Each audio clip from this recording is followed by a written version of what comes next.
All right, I got a lot of noise competition here, but I have a really cool subject matter for you. In fact, I was just getting ready to shoot this, and several comments came in about why do I go into this state of awakening and feeling great, and then I go back. That's exactly what I was going to shoot about. And also, then we talk about our relationship with our families and arguments and, what do I do with these people who just trigger me? And then I go into the state of not being awakened anymore. I have a very simple answer for that. Might surprise you or not. It's going to make sense. I can help you to stop the roller coaster. Work with me. Let's go.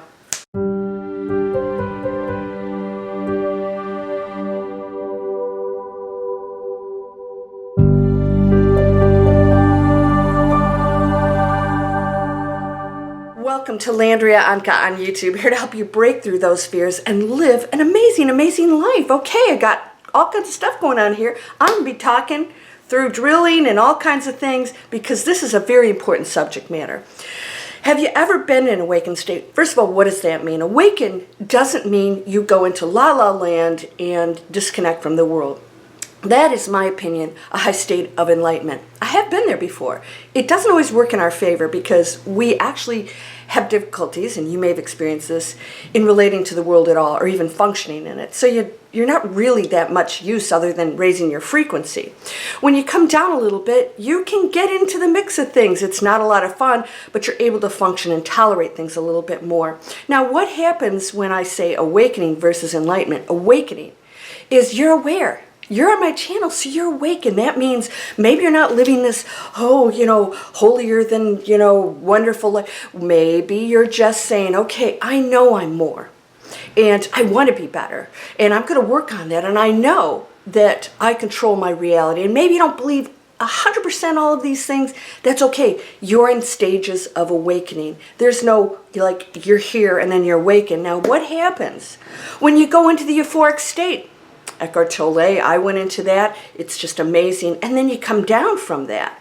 What if you come really down from that? I have had students go into total euphoria and then go into the dark night of the soul again going, what is this?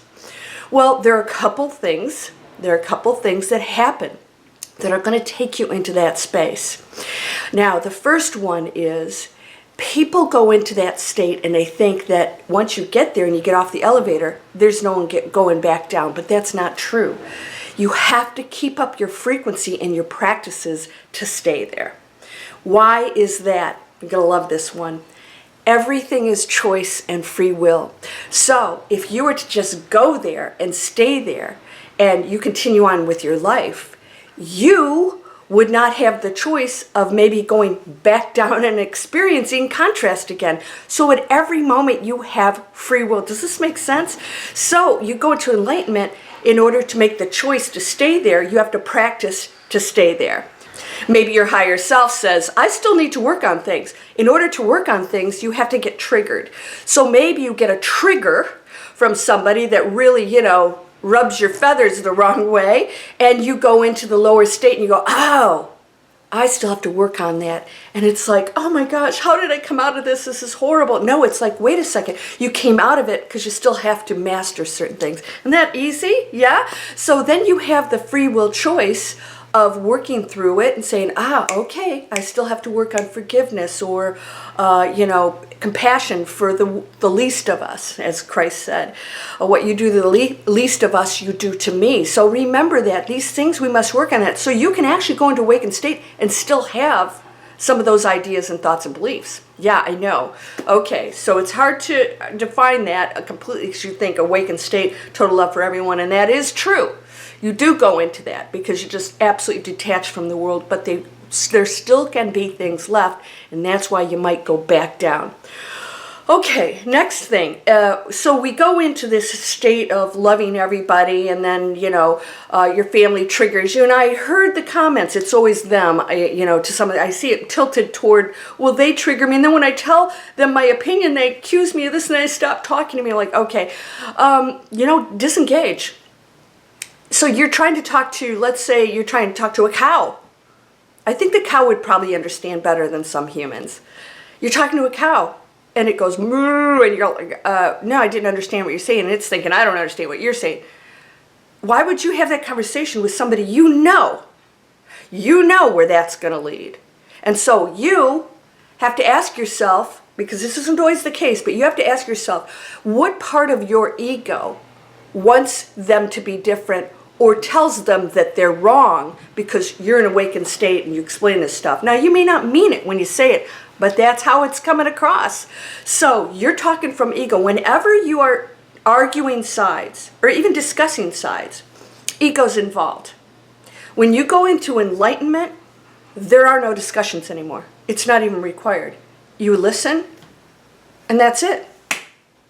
You don't talk.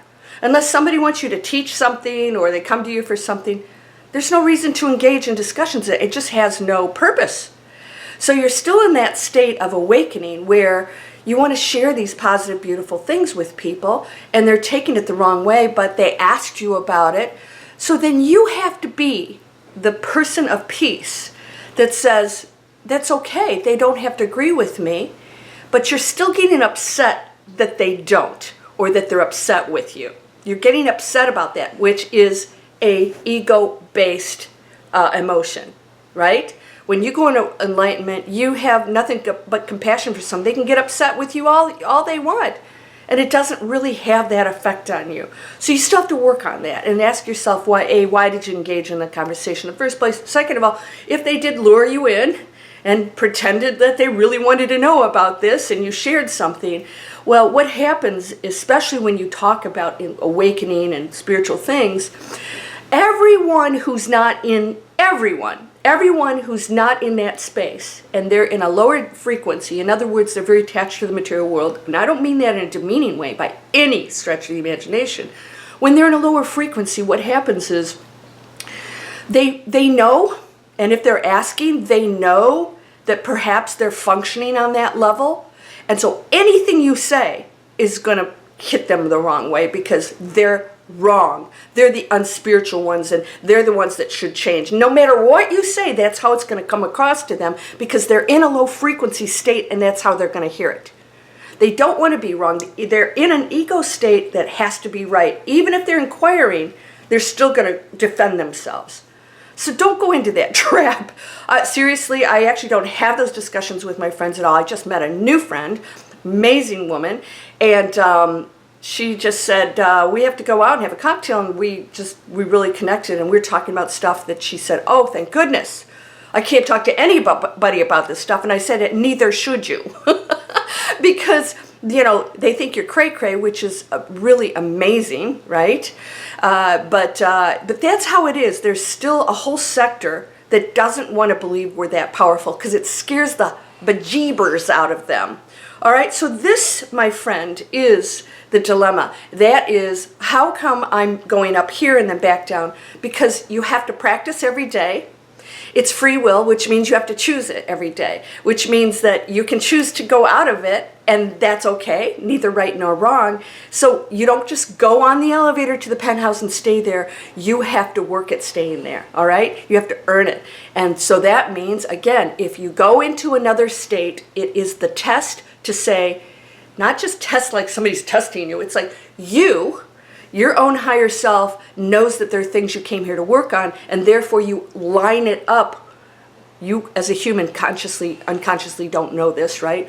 It's lined up for you so that you can work on it. Does this make sense? So don't be afraid of it. Work on it. Get it done. Master it. Say, why did this show up?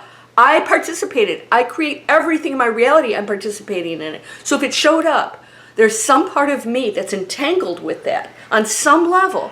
So I call it unwinding. You have to unwind and reverse engineer and say, at what point did I become a part of this? Because things happened years and years and years ago to align everything up for you to make things happen in your life.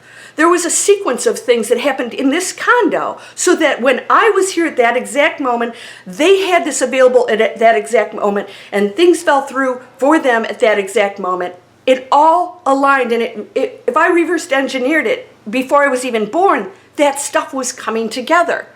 This is really amazing stuff. So just work it through and know I have to practice every day. One of my students, she went into a euphoric state, and the next time I saw her, she was like in a totally, completely different space. And I went, what happened? I said, you're not meditating, are you? She said, no. Well, you have to practice. I guess she thought she was there and that was it. And then she didn't even realize she had dropped to this low density space where, you know, life was a problem again. Yep. It's free will and it's a choice, and that's the difference between you and me and a plant. They don't have free will. They grow, they go through their life cycle, and that's it. You and I, we can change everything in our lives, and you can start today.